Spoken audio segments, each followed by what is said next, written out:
I unlocked my apartment door with one hand still wrapped around my work bag and froze.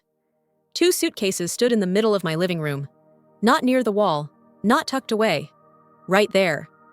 Like a statement, like a decision already made without me. For a split second, I thought I'd walked into the wrong place. Then I heard my brother's voice. "Hey, Mare, you're home early." That was the moment everything I thought I had built started to crack.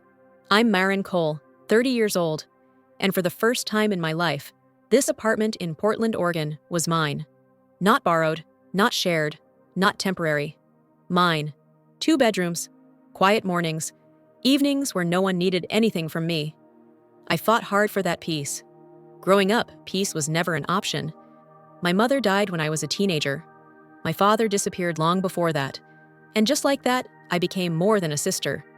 I became the backup plan, the emotional safety net, the person who always adjusted, so my younger brother wouldn't have to. I raised Tyler while trying to grow up myself. I skipped things. I waited. I gave. And I told myself it was fine, because family does that, right? But at 30, I finally stopped surviving and started living. I had a steady job, a routine I loved, and a home that didn't feel like a favor I could lose overnight. This apartment wasn't luxury. It was proof. Proof that I'd earned something just for me. And now, standing in my doorway, staring at those suitcases, I felt that old, familiar pressure creeping back. Tyler was leaning against my kitchen counter like he belonged there. And next to him was Elise, his wife, smiling politely, one hand resting on the handle of a suitcase I had never seen before. "Did something happen?" I asked, already knowing the answer. "Oh," Elise said lightly. "Our place is having plumbing issues, flooding, total mess." "We'll just stay here for a bit," Tyler added, "until it's fixed." For a moment, no one spoke. The silence stretched. My apartment, my quiet, carefully built space, felt suddenly smaller. I looked at the suitcases again. They weren't small overnight bags. They were the kind you bring when you plan to settle in. "How long is a bit?" I asked. Tyler shrugged. "A few days, maybe a week." Elise laughed softly. "We didn't think it would be a big deal. You live alone. You've got space." There it was, that sentence, the one I'd heard my whole life in different forms. "You don't need it. You're fine. You can handle it." I set my bag down slowly. My heart was pounding, but my voice stayed calm. Too calm. "Did you ask me before moving in?" Tyler blinked, then laughed, short and casual, like I'd just told a joke that didn't land. "Come on, Maren, we're family." Elise avoided my eyes. "We assumed it was okay." Assumed. I walked further inside, every step heavy. This place was supposed to be where I could breathe without explaining myself, without justifying my boundaries. And yet, here I was, standing in my own living room, feeling like I was the one interrupting. I noticed Elise had already taken off her coat. Not just visiting, staying. "When were you planning to tell me?" I asked. Tyler's smile tightened. "We tried calling earlier. You didn't pick up." "So that turned into permission?" His expression shifted, annoyance flickering through. "Why are you making this weird?" "Weird? That's what it's always called when you stop being convenient." I looked around. My couch, my coffee table, the corner where I drank tea every night after work. And now, suitcases in the center of it all, like a line had already been crossed. Inside, something old stirred. That same instinct to give in, to smooth things over, to tell myself it wasn't worth the conflict. But another voice, quieter, stronger, spoke up too. If I let this happen, I wouldn't just be sharing space. I'd be giving up the one thing I'd never had before, the right to choose. They said it so casually, it almost made me doubt myself. "Seriously, it's just a plumbing disaster," Tyler said, waving a hand like the word disaster didn't actually mean anything. "Pipes burst, water everywhere. The landlord said it could take days." Elise nodded quickly. Too quickly. "We didn't want to stress you out at work, so we figured we'd explain when you got home." Explain. Not ask. Explain. I leaned against the back of a chair, crossing my arms without realizing it. The suitcases were still there, untouched, dominating the center of the room. They felt heavy even without being opened, heavy with assumption. "So you decided," I said slowly, "that staying here was the solution." Tyler smiled. That familiar, easy smile he used when he thought things were already settled. I mean, yeah, it makes sense, doesn't it? You live alone. You've got the extra room. Extra room. That phrase hit harder than I expected. Like the space I'd fought for was being reduced to unused storage. Like my life had extra capacity because no one else was filling it. Before I could respond, Elise picked up one of the suitcases. "I'll just put this in the guest room," she said, already moving. "Wait," I said instinctively. She paused, one hand still on the handle, eyebrows lifting slightly. "What?" I searched for the right words, but they tangled in my throat. I wasn't angry yet. I was disoriented. It felt like stepping onto a moving train after it had already left the station. "I didn't say yes," I said finally. There was a brief silence. Tyler let out a short laugh, brazen, almost amused. "Marin," he said, "why are you acting like this is some big favor? We're not strangers." Elise's mouth tightened. "We're family." Family. The word landed like a shield, a conversation ender, a way to make my discomfort seem unreasonable. I watched as Elise walked down the hallway anyway. I heard the guest room door open, the soft thud of a suitcase hitting the floor. My heart sank. Tyler followed my gaze and shrugged. "She just wants to get settled. It's been a long day." Settled. Another word that felt too permanent. I took a breath, forcing myself to stay calm. "How long did you say this would take?" "A few days," Tyler replied quickly. "Maybe a week. 2? Tops." 2 weeks. 14 days of someone else's routines in my mornings, their voices in my evenings, their presence in the quiet moments I'd carefully built around myself. "And you didn't think to ask me first?" I asked. Elise's voice floated back from the hallway, sharp now. "Why would we need to ask? You're not using the room." That stopped me cold. Not using it. As if a space only had value when someone else occupied it. As if my choice to keep it empty meant it was available. As if rest, privacy, silence didn't count as use. "I am using it," I said, louder than I meant to. Elise reappeared in the doorway, arms crossed. "For what? Storage?" Tyler groaned softly. "Can we not turn this into a thing?" A thing. That's what boundaries become when they're inconvenient. "I'm not turning it into anything," I said. "I'm asking a basic question. Why didn't either of you ask me before bringing your things here?" Tyler's smile faded. His tone shifted, still calm, but edged now. "Because I didn't think you'd say no." There it was. Honest. Unfiltered. Elise exhaled sharply. "Look, if you're worried about utilities or groceries, we can chip in." It wasn't about money.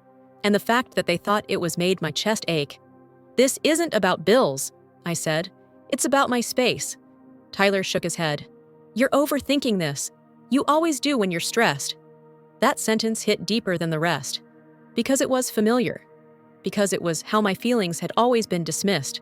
Reframed as a flaw in me, not a problem in the situation. I looked around my apartment again. The couch where I read at night. The kitchen counter I wiped down every morning like a ritual. The quiet that waited for me after long days. And suddenly, it didn't feel like mine anymore. I realized something then, standing there while my brother and his wife debated my boundaries like they were suggestions. They hadn't moved in yet, but they already believed they belonged. And if I didn't say something now, if I didn't stop this at the door, then, just a short time, would become another chapter of me stepping aside, making room, disappearing quietly so others could feel comfortable. The tension thickened. No one spoke, but the question hung between us, heavy and unavoidable. When did my home stop being mine? The conversation shifted before I realized it had crossed a line. It wasn't about plumbing anymore, or timing, or inconvenience.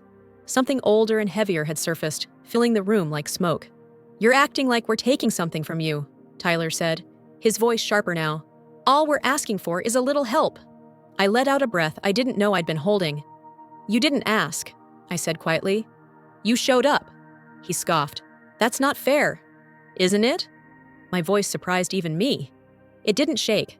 "Tyler, when was the last time you came to me without needing something?" The question landed hard. He opened his mouth, then closed it. Elise shifted beside him, arms folding across her chest. "That's a low blow," Tyler said. "You know I appreciate everything you've done." "Do you?" I asked. because appreciation usually sounds like a question, or a pause, or at least a phone call. Elise stepped in smoothly. Marin, you've always been the responsible one, the strong one. We just assumed you'd understand. Assumed? Again. I understand plenty, I said. I understand that you call when rent is late, when your car breaks down, when you need someone to co-sign, cover, or fix things. Tyler's jaw tightened. So now you're keeping score? No, I said. I'm noticing a pattern. The silence that followed felt thick, uncomfortable. Tyler ran a hand through his hair, pacing once across the room like he used to when we were younger, and he was trying to outrun a problem. You've changed, he said finally. You weren't like this before. There it was. The accusation I'd expected, but still wasn't ready for. Before, I repeated. Before I had a life of my own? Elise's voice softened, but it carried weight. You helped us so many times. You never complained. Because I didn't think I was allowed to. I didn't complain, I said slowly. That doesn't mean I didn't feel it. Tyler shook his head. You're making it sound like we used you. I'm saying you never asked how it felt, I replied. You never asked if I was okay, if I was tired, if I wanted to be alone. He laughed then, not amused, not kind, defensive. Come on, Maureen, you're my sister. And I'm a person, I said. That's when I noticed the hallway again. The guest room door wasn't just open anymore. It was wide. Something pulled at me, intuition maybe, or that quiet voice that had learned not to be ignored. I walked down the hall without saying anything. Marin? Tyler called after me. I didn't answer. The guest room looked different. Wrong. Clothes were already folded neatly on the bed. Not tossed, arranged. A toiletry bag sat open on the dresser, bottles lined up like they belonged there. Elise's laptop was plugged into the outlet by the nightstand, its screen dark but ready. Shoes were tucked against the wall. This wasn't preparation for a night or two. This was settling in. My chest tightened. Heat rose behind my eyes. Not tears yet. Something sharper. I heard footsteps behind me. Tyler stopped in the doorway. What's the problem now? He asked. I turned to face him. You said a few days. It is a few days, he replied quickly. Too quickly. I gestured around the room. Then why does it look like weeks?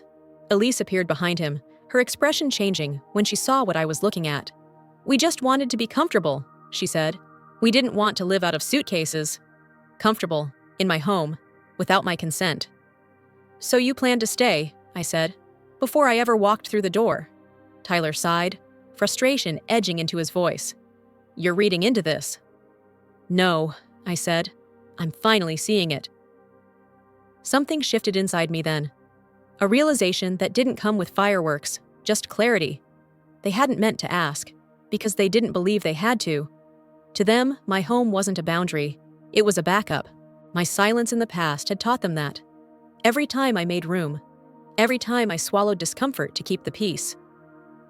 I stepped back into the hallway, suddenly aware of how small I felt, and how dangerous that feeling was. If I stayed quiet now, this wouldn't stop here. It never did. I looked at my brother, at the woman standing beside him, both waiting for me to fold like I always had. And for the first time, I understood what was really at stake. Not a room, not a favor. My place in my own life. The argument didn't explode all at once. It tightened. Tyler's voice dropped, controlled in a way that always meant he was angry. So that's it? He said. You'd rather protect your comfort than help your own family? I felt the words hit, sharp and familiar. The guilt followed instantly, like muscle memory. This was the part where I usually backed down, where I apologized for having needs, where I made space. But something in me had already crossed a line I couldn't uncross. I'm not choosing comfort over family, I said. I'm choosing respect. Elise let out a dry laugh. Respect? She repeated. We didn't realize staying here for a short time required a formal agreement. This isn't a hotel, I said. My voice was steady now, steadier than I felt. And it's not a backup plan. It's my home. Tyler shook his head, disbelief hardening into frustration. Unbelievable, after everything we've been through. There it was again, the weight of the past, dragged into the present like a weapon. After everything I've done, he continued, you're really going to do this? I looked at him, really looked at him. My younger brother, standing in my living room like he owned it, waiting for me to fold the way I always had. "Yes," I said quietly. "I am." The word hung between us, heavier than I expected. Elise straightened. "You can't be serious." "I am," I said. My heart was racing, but my feet stayed planted. "I need you to take your things and leave." For a second, no one moved. Tyler stared at me like he hadn't heard correctly. "You're kicking us out?" "I'm asking you to leave," I said. "There's a difference." His face flushed. "This is insane!" Elise stepped closer, her voice dropping into something sharper. "Do you realize what this will look like to everyone else?"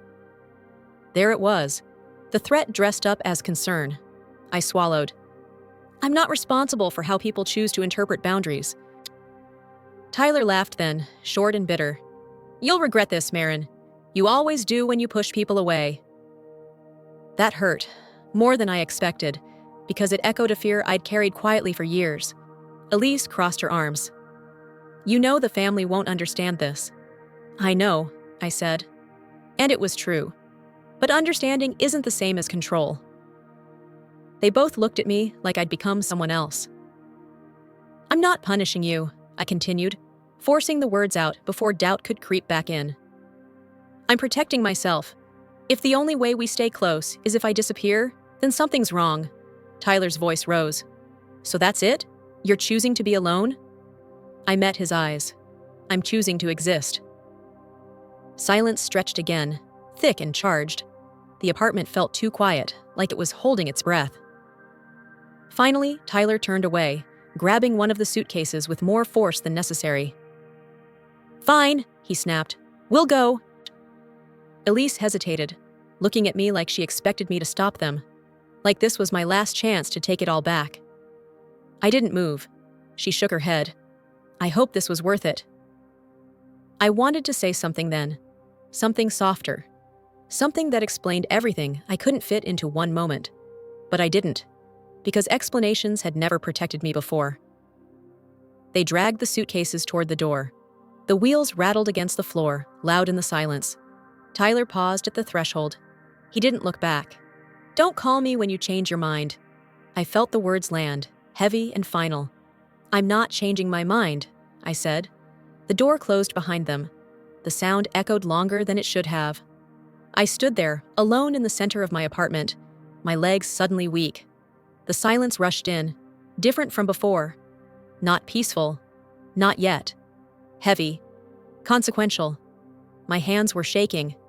I pressed them together, breathing slowly, grounding myself in the familiar space. I hadn't yelled. I hadn't begged. I hadn't apologized. For the first time in my life, I'd held the line, and it had cost me more than I'd expected. But as the quiet settled, another feeling surfaced beneath the guilt and fear. Small, unsteady, real, relief. Not because it was easy, but because I hadn't disappeared to make it so. The days that followed were harder than I expected. Not because I doubted my decision, but because silence has weight. And once you choose yourself, that weight doesn't disappear overnight. My phone stayed quiet at first. No calls, no messages, just the absence of my brother's name on my screen, where it used to appear whenever something went wrong in his life. When the silence finally broke, it wasn't with reconciliation. It came in fragments. A cousin checking in, just to see how I was doing. An aunt casually mentioning how family should stick together. No one asked what actually happened. They didn't need to. The story had already been edited. For a while, guilt sat heavy in my chest. I replayed that moment at the door over and over again, wondering if I could have said it differently. Softer, kinder, easier. But every time I reached that place, I remembered how small I'd felt standing in my own living room, watching someone else decide my life for me. And then there was the quiet. Not the tense quiet from before. This one was different. It stretched out gently in the evenings. It let me sleep. It let me breathe. For the first time, my home felt like mine again. Not because I defended it perfectly, but because I hadn't abandoned myself to keep the peace. Weeks passed. Then, one afternoon, my phone rang. Tyler's name lit up the screen. I stared at it longer than I should have before answering. "Hey," he said. His voice sounded different, tired, careful. "Hey," I replied. There was a pause, not the defensive kind, something else. "I've been thinking," he said slowly, "about what you said." I stayed quiet. "I didn't realize how much I took for granted," he continued. "I always thought you'd be there, no matter what." I swallowed. "I was there," I said. "I just needed to be seen too." "I know," he said. "I didn't before, but I do now." It wasn't an apology wrapped in perfect words. It wasn't dramatic, but it was honest. And for the first time, it wasn't asking me to give anything back. We met for coffee a few days later, just the two of us. No raised voices, no rehearsed speeches, just a conversation that felt awkward and real, like learning how to speak a new language together. We didn't fix everything, we didn't need to. What mattered was that the old expectation, that I would always bend, was finally named and released. That night, I went home to my apartment. I made tea. I sat on the couch in the quiet I'd once been afraid of. The walls felt familiar again, safe. I realized something then. Saying no didn't destroy my family. Pretending I didn't matter nearly did. I used to think love meant endurance. That being needed was the same as being valued. But real love doesn't require you to disappear. It doesn't ask you to give up your space, your voice, your right to choose. It respects the word no. This wasn't a story about cutting people off. It was about stepping out of the role I'd been assigned without my consent. About learning that I didn't have to be a refuge for everyone else at the cost of myself. I didn't become colder. I became clearer. And clarity, I've learned, is the beginning of peace. If you listen to this story from beginning to end, I'd love to know, where are you listening from right now? Leave a comment and share your city or country below. And if this story resonated with you, if you've ever felt invisible in your own life, please like and subscribe to hear more real stories from women learning to choose themselves. You're not alone.